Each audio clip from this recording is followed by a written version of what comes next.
friends! Have you ever heard of National Librarian Day? But what is a librarian?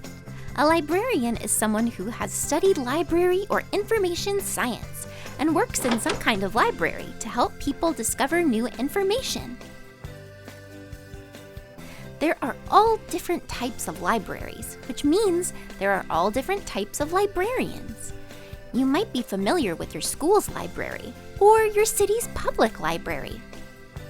But there are also libraries with a bunch of books about one certain subject, like a science library. A librarian's job is to help make the library a safe place to learn. Whether you're trying to learn about magical adventures with mystical creatures, or about how to help plants grow in your own backyard.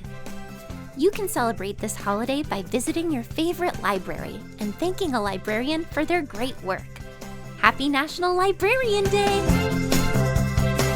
To enjoy our library of over 300 classroom videos, please visit www.wondergrovesocialskills.com or scan the QR code.